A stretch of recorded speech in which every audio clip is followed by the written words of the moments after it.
विगत दिनों मुजफ्फरपुर के भगवानपुर स्थित एक महाविद्यालय में भारत तिब्बत मैत्री संघ के द्वारा आदरणीय दलाई लामा के 87वें जन्मोत्सव पर दलाई लामा के समक्ष चुनौतियां विषय पर एक विमर्श का आयोजन किया गया।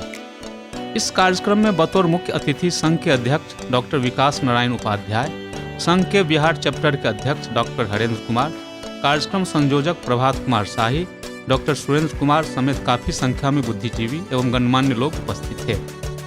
कार्यक्रम की शुरुआत दलाई लामा के दीर्घ जीवन के लिए प्रार्थना वंदन से की गई।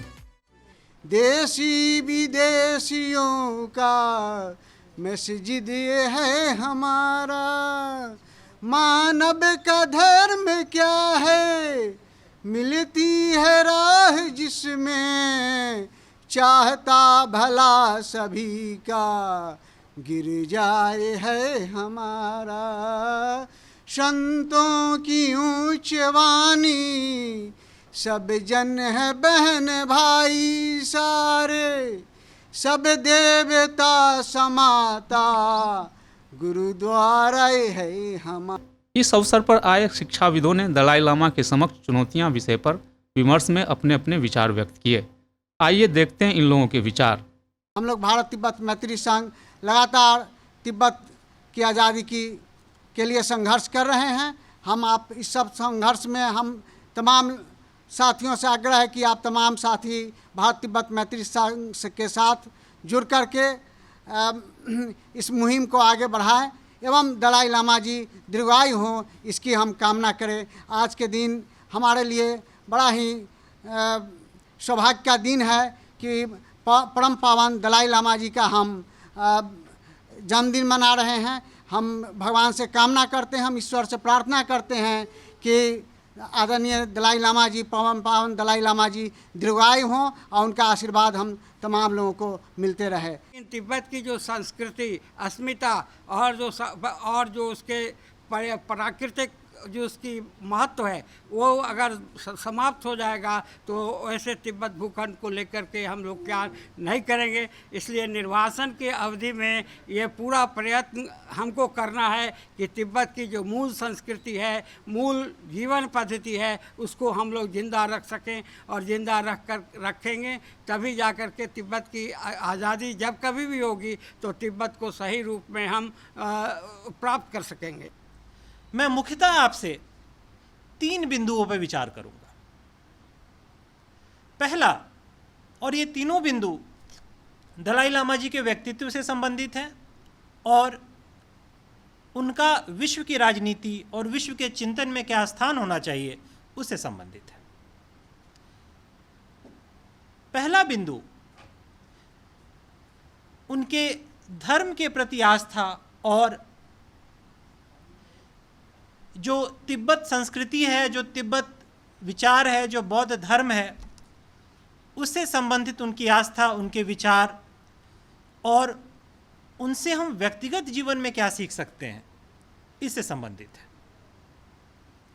जो दूसरा पहलू है, मैं आपका ध्यान इस ओर भी आकृष्ट करना चाहूँगा कि परम पावन दलाई लामा जी सिर्फ धर्म और तिब्बत की संस्कृति के पुरोधा नहीं हैं, बल्कि एक ऐसे साम्राज्य के नायक हैं जिसने बहुत लंबे समय तक दुनिया के इतिहास में अपनी अमिट छाप छोड़ी है।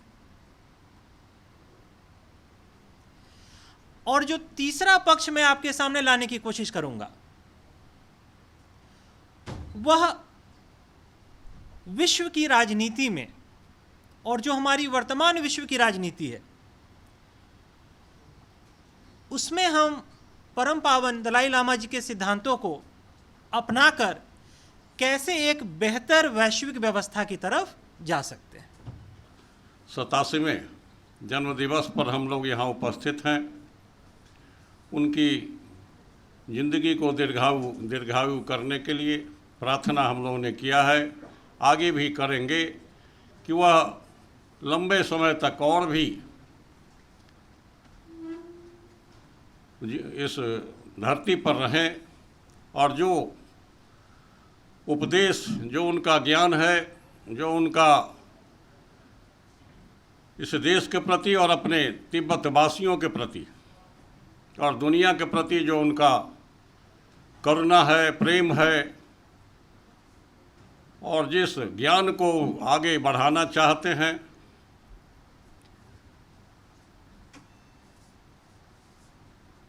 उनके जन्म दिवस पर हम लोग उपस्थित हैं और उनको आगे भी हम लोग देखें, इस कामना के साथ हम लोग यहाँ उपस्थित हैं आज। जहाँ तक परम पावन दलाई लामा जी का सवाल, ये बात सही हरेंद्र जी ने कहा कि भारत गुरु है, बौद्ध धर्म का जन्मदाता। बुद्ध का जन्म यहाँ हुआ, उन्होंने ज्ञान यहाँ प्राप्त किया, उनका पहला उपदेश यहाँ हुआ। और बौद्ध धर्म पूरे पूर्वी एशिया में फैला। सभ्यता और संस्कृति ये दो मूल तत्व हैं किसी राष्ट्र के लिए। और हम सभी कुछ न कुछ इसके विषय में जानते हैं कि भारत की सभ्यता प्राचीनतम सभ्यताओं में एक है और हमारी संस्कृति उसके साथ जुड़ी हुई है। लेकिन हम दोनों को भूल रहे हैं। इसलिए मेरा पहला आग्रह होगा कि हम लोग अपनी संस्कृति और सभ्यता के विषय में समझें और उस पर चलने की कोशिश करें। हमारे देश में वैश्विक स्तर पर हम चर्चा करते हैं शांति की, और प्रत्यक्ष रूप से आध्यात्मिक पुरुष, जीवंत पुरुष दलाई लामा जी, परम पावन दलाई लामा जी हमारे बीच में है। हम चाहेंगे, हमारी शुभकामना है कि ये जीवंत पुरुष शतायु हो, दीर्घायु हो, और इनके विचार से हम पूरे वैश्विक स्तर पर पुनः जो हम सपना देख रहे हैं एक मानवाधिकार के, सभी तरह की समानता की, इसको हम जरूर पूरा करें। हम लोग सभी लोग लग जाए। बस इसी के साथ हम अपनी बात को समाप्त करते हैं। हमारी सांस्कृतिक अस्मिता का एक प्रतीक वाक्य है, हम जो हमारे तत्ववेत्ता ऋषियों ने कहा बहुत निचोड़ रूप में, आनो भद्राः क्रतवो जंतु विश्वतः, कि नोबल थॉट्स, अच्छे विचार जहाँ कहीं भी हैं विश्व के किसी भी कोने में, हम उनका सम्मान करते हैं, हम उनको सम्मानपूर्वक आमंत्रित करते हैं। गांधी के जो 3 निकटतम अनुयायी हुए हमारे देश में नहीं, उन 3 और भी लोग हुए, लेकिन 3 मुख्य रूप से वो Martin Luther king, Nelson Mandela और अभी जीवित में हमारे परम पावन दलाई लामा जी।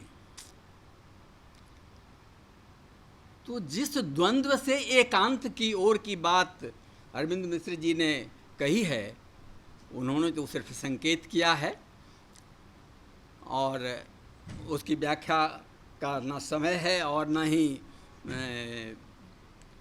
उसका ये अभी कोई प्रासंगिकता भी व्यापक नहीं है। तो वो एकांतता की बात क्या है, और वो दलाई लामा भी उसी एकांतता की बात सोचते हैं।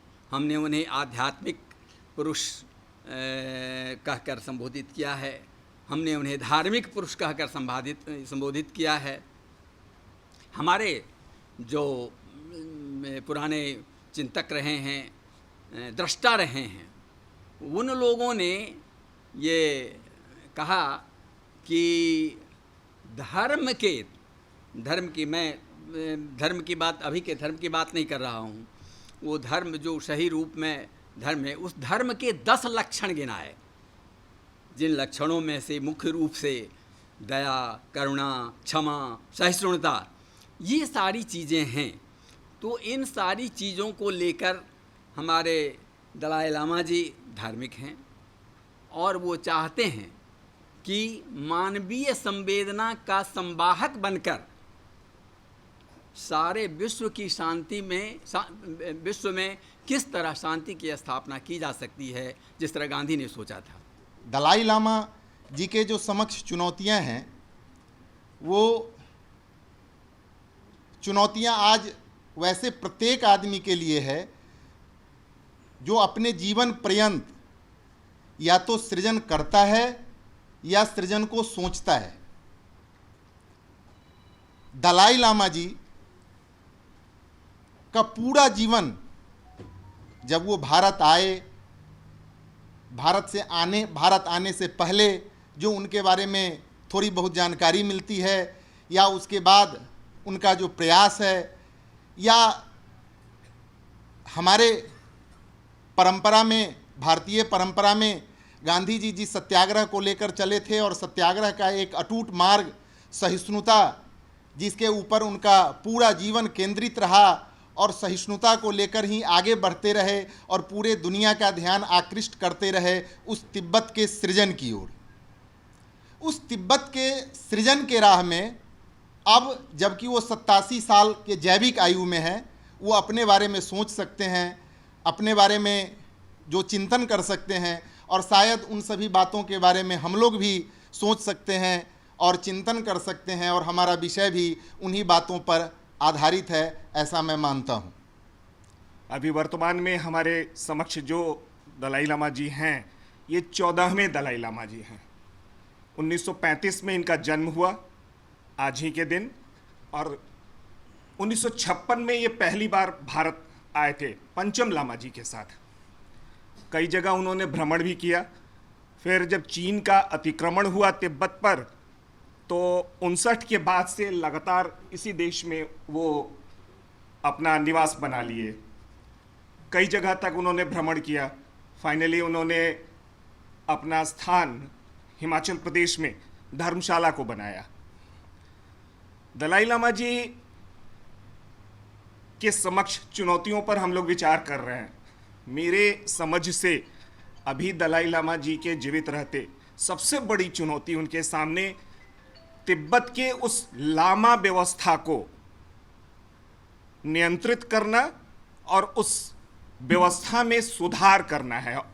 अगर तिब्बत के लिए सही तरीके से संघर्ष करना है, तो जो उनकी सांस्कृतिक व्यवस्था है, जो उनकी धार्मिक व्यवस्था है, जो उनकी वो लामा व्यवस्था है, उस व्यवस्था में पहले एकीकृत उनको होना होगा। अगर हम विषय वस्तु की ओर देखें तो एक राष्ट्र के रूप में तिब्बत का ना विस्थापन हुआ है, ना उसका अतिक्रमण हुआ है। एक राष्ट्र के रूप में वो है, लेकिन एक राष्ट्र राज्य के रूप में निश्चित तौर से उस अतिक्रमण हुआ है और वह अपने क्षेत्र से विस्थापित हुआ है।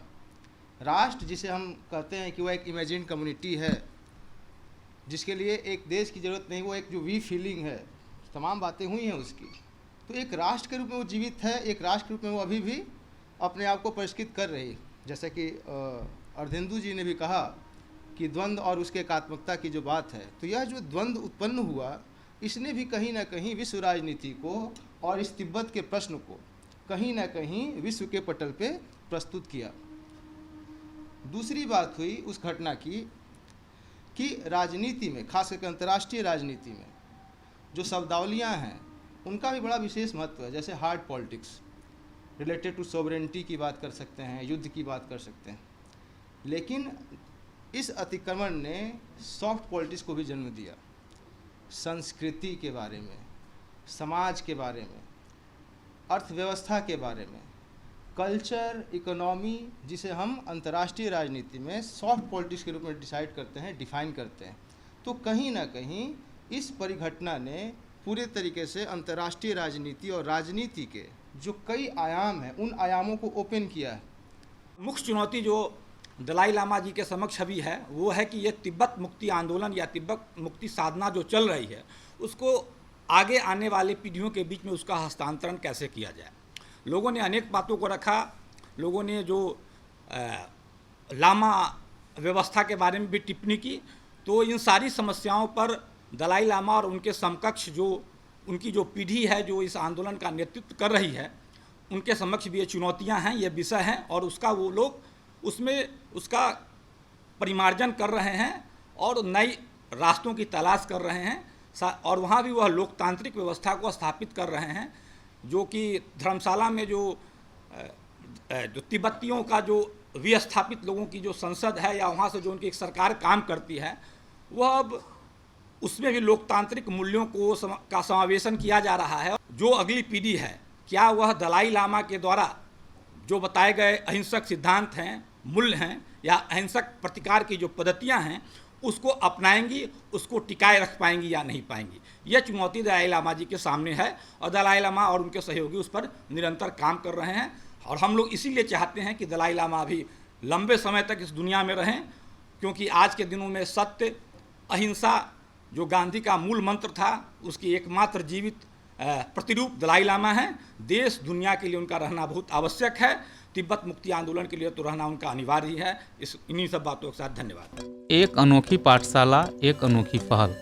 सिकंदरपुर मुजफ्फरपुर के मुक्तिधाम यानी श्मशान घाट, जहां जीवन की इह लीला समाप्ति के बाद चिताओं को अग्नि को समर्पित किया जाता है, वहीं भटकते बचपन एवं भटकती जिंदगी को नए सपने दिखाने को प्रयासरत है एक अनोखी पाठशाला, अपन पाठशाला। एक जिंदगी की राह जहां रुक जाती है एवं चिताओं को अग्नि को समर्पित किया जाता है, वहीं इसके इर्द गिर्द लाशों के आगे पीछे बतासा, फल और पैसे चुनने वाले अत्यंत गरीब वंचितों के बच्चों को नई राह एवं शिक्षा प्रदान करने का अभिनव कार्य कर रहे हैं यहाँ के कुछ युवा शिक्षक।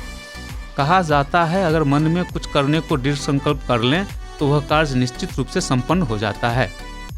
आधुनिकता के इस परिवेश में बिहार के मुजफ्फरपुर के कुछ युवा गरीब एवं वंचितों के लिए शिक्षा के क्षेत्र में ऐसा कार्य कर रहे हैं जिसकी मिसाल शायद ही कहीं मिले।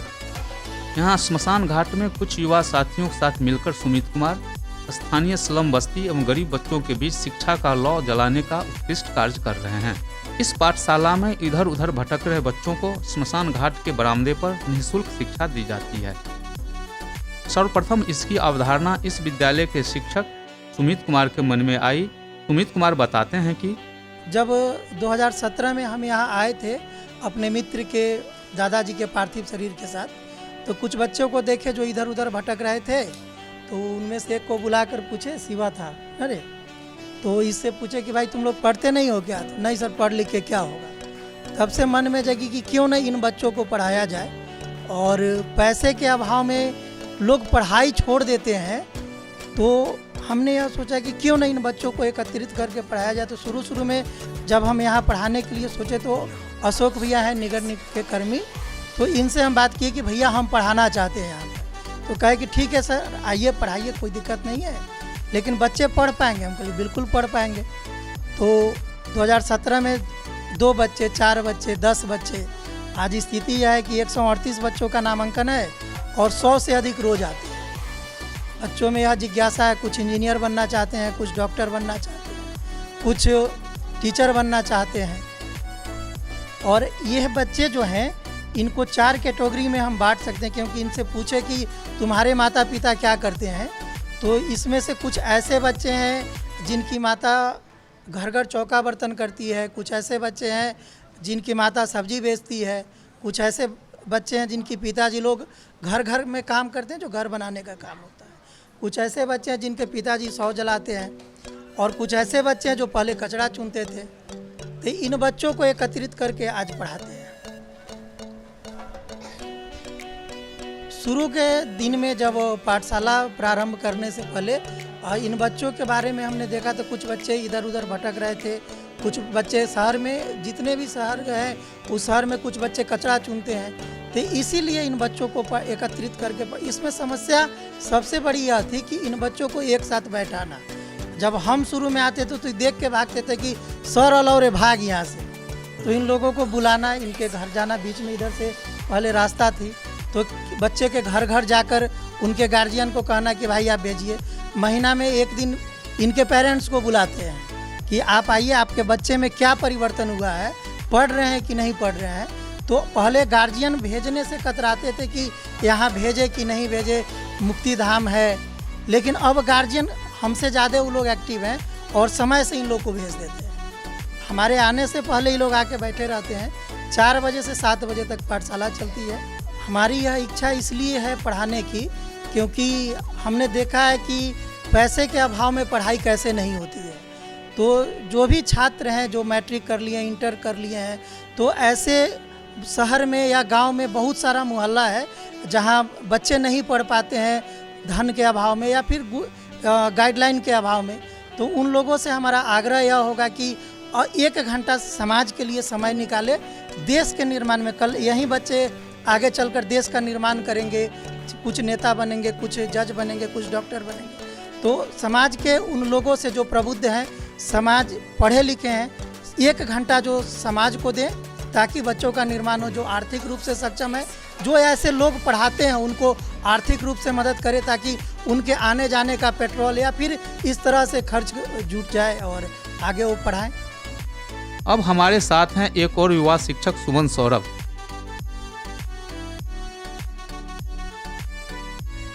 मतलब होता है लोएस्ट, क्या होता है लोएस्ट। सी से होता है कॉमन, क्या होता है एम फॉर मल्टीपल, क्या होता है लोएस्ट मतलब सबसे छोटा, क्या होता है लोएस्ट मतलब। कॉमन मतलब होता है उभयनिष्ठ, क्या होता है उभयनिष्ठ। मल्टीपल मतलब क्या होता है। पाठशाला संचालन में इनका योगदान भी काफ़ी सराहनीय है। किस तरह इनका जुड़ाव इस पाठशाला से हुआ, जानते हैं इनकी जुबानी। मेरा नाम सुमन सौरभ है। मैं इस संस्था जिज्ञासा समाज कल्याण केंद्र के द्वारा जो यह शमशान घाट में जो अनोखी पहल के तहत जो अपन पाठशाला चलाया जा रहा है, मैं इसमें 2017 से जुड़ा हूं और इसमें अपनी सेवा जो है पिछले 5 वर्षों से देते आ रहा हूं। निःशुल्क सेवा दे रहा हूं।